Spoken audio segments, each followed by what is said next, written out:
Hi, I'm Casey, Hi, I'm Diana. and we're the directors of Misunderstood. Woo!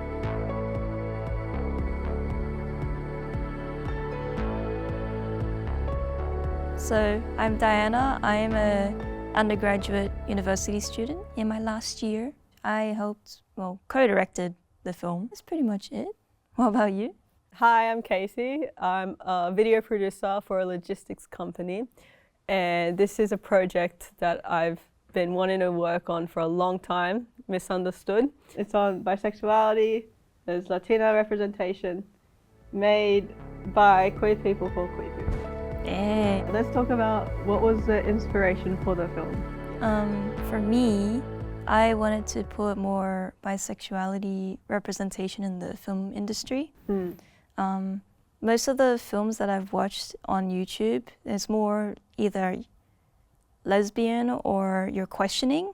I just thought, why not, something else in the LGBT community? Like, why not explore other sexualities? I also just wanted to try breaking that mindset of you're either this or that, like straight or gay. There's always a spectrum. There's always an in-between to these things. Yeah, oh, that's the word. Destigmatizing the bisexuality, the negative. You can either be this or you can be that. Like, no, there's more to it. No, it's sexuality is really fluid. Yeah. So for me, it only takes one image in my head to drive me to make an entire film, and that's what happened with this one. So I had this vision of a queer couple dancing in the rain in front of a church. So I've always wanted to make a queer film, and the idea of special friends, because it's kind of like parents or other people may use it in a way that they're still in denial to accept someone's relationship. Mija, you know your special friend. She's welcome here anytime. Yeah. They don't feel like saying your girlfriend or boyfriend, girlfriend, but so they just say special friend. Yeah. Downgraded. And it's pretty invalidating, or what's the word, dismissive of them, because they're your girlfriend, your partner. They're not that title. So we really wanted to shed light on that. All right, intended audience. So if you're watching this, it's probably you. What do you think? Yeah. So you guys, my thought would be focus on queer youth as our intended audience. Yes. Maybe just making it more normalized amongst us, so it doesn't feel too strange whenever we see representation on screen. Yes, they need representation as well. That's the main point of the film. But I also think the parents, we want to create a supportive, accepting community, right? But what about the parents? They are really involved in this whole thing, yeah? So having a character that they can relate to, so they also don't feel alone, that's going to be really powerful, and maybe getting some sort of change in mindset, or at least leaving them reflecting on the idea, I guess. Or literally anyone just watching and feels inspired to just be themselves. That's why we made the film. Anyone, just watch. So target audience is anyone. The main thing here is just to give representation to queer people. I think that's the number one thing. Yeah. It's we're showing both sides of the story, how each party feels. Yeah. It can be stressful to be a parent, and then you're seeing your child growing up, having their own identity. Yeah. There's just so much to juggle. And it's just, I guess it's hard to accept that they're becoming their own independent person.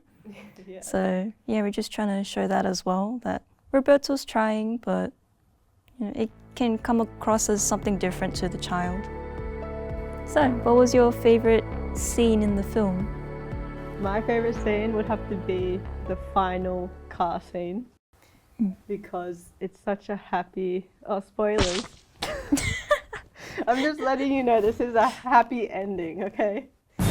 Or is it? We don't see that much in queer films. Yeah, it's because it's such a happy ending, and it's the acceptance, and then the music with that, it just feels so heartwarming and And it's emotional in the way that you could see literally every character has like a transitional arc. So it's beautiful to see. So what's your favorite scene? My favorite scene would be the rain dance scene. I really love how serene it looks and how intimate it is that it's just two people dancing. Yeah. It's like they're in their own world. They're not worrying about anything else. They're just enjoying each other's presence. It's like, yeah, it just looks so romantic. I haven't seen any like queer representation of even just dancing in the rain. Now let's talk about like the challenges, because there were a lot. Yeah, the weather, oh my God, it was pretty unpredictable on the last day. Yeah. We had to make our own rain, it was like using hoses. But then it was really windy, only because we were near a beach, so I guess the wind was harder on that day or night. Yeah. And the wind would push the rain on the actors, on the face, the clothes. It would just push it a different direction of where we're actually framing the shot, so you couldn't see it in the background. And then it would hit the camera here and there as well. It would just, you could hear it in the background. Yeah. Another challenge, like you got sick in one of the shoots and she couldn't make one of the hardest shoots as well, which is the rain scene. Yeah. The weather was a blessing in disguise. It was very hard on the actors, they were freezing. And it was a hard watch as well, even when I was replaying the videos. I just felt really bad. If it didn't rain, we wouldn't have a shoot, like we wouldn't have a scene that day, because my mistake was we were using a water pump to make rain with the hoses. I didn't think about batteries. I had one battery for each one. It lasted maybe 2 hours. It died, and then we were like, what are we gonna do? Like, this is a rain scene and we don't have rain. Luckily, it started actually raining and thundering. So that was a blessing in disguise. If it did not rain, it would have been a cancelled, failed shoot. It worked out. It worked out at the end, thankfully. Everything in this project just worked out. Yeah. So everything was a coincidence. Everything was like it was meant to happen at the right time. It's kind of creepy, but you know, we'll take what we can get. It was all worth it. Like for me, this was like the hardest film I've ever had to make, and it's taken the longest time already. Like maybe a year or so ago, I started writing a script. I just scratched it. I'm like, no one wants to watch this. Let me reach out to Diana, because I've worked with you a few times, and you were like on board. You were excited, and we just like collaborated a lot. Like together we filled in those gaps. Like I definitely couldn't have done the script without you, and we couldn't have done it without Peter Millen as well. He read our first script and he was like, where's the drama? Where is it? Where's the drama? And that's because I didn't want to focus it on homophobic parents. Because this film is literally a queer film, the only conflict is pretty much the internalized homophobia or an external thing. So in this case, it's the father's view. Not too homophobic. It was like in the middle. Yeah, grey area. Yeah. And then we had the actors. There was a challenge finding the right actors. We thought it would be easy to find our actresses. And then Roberto, his name's Will, he said, I've worked with someone, her name's Emma, and we've worked before. And it worked out because they already know each other, so the bond would be more comfortable on screen. Yes. Or like, I guess awkward, because we make the relationship awkward between the two, but they'll show it well. Yes.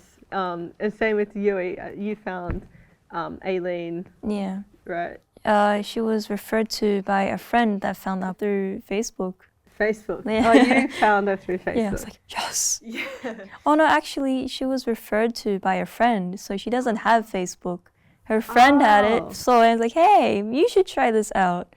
So another challenge was crew. There was only a skeleton crew. Like me, Diana, Josh, the cinematographer, gaffer. He helped a lot. Like we couldn't have done it without him. Yeah. But in saying that, we couldn't have done it without the PAs, because we were under-crewed for most of the time. Last minute, the people who did come in and help, they were like angels. Like, and they even stayed late, 2 or 3 a.m. at some points, which was insane. So the commitment and dedication from everyone to push through and make this happen is like amazing, like very lucky. Yeah, and we also had to travel far as well. Yeah. And at the time, I was on my L's, so I had to hitch a ride from someone or just travel far, just getting dropped off by family. But I was also my L's. It was very... the directors who couldn't drive. But now we can drive. We can drive now. It's too late now, but we can drive now. Oh man, yeah. No, thank you for the whole crew. Like, you guys are lifesavers to make this happen. Seriously. We have big ideas, but we can't even get there. Oh man. Yeah. What do you personally want to get out of the film? I mostly just want to see people cry. No, but I want people to experience emotions. I like emotions, but when I feel it, I'm like, oh, no, don't cry. But I want to experience that for someone else. Maybe have a touched moment, or maybe they learned something from it, just anything from it. I want them to feel.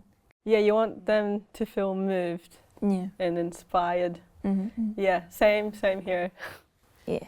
Everyone in this project are passionate and about filmmaking, about, you know, shedding light on queer experiences.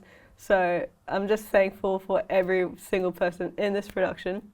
Guys, stay tuned because it's coming out June 30th. It's the last day of Pride Month. So we want to make sure you guys take some sort of message from this film and continue it throughout the rest of the year, throughout, you know, it doesn't have to be just Pride Month, right? Just your life. Your whole life, yes. So remember this moment, this film. Keep an eye out. It will be on YouTube. And maybe you might watch it on some film festivals. But we'll see. So if you want to keep staying up to date, just follow us on TikTok, Instagram, and yeah, that's about it.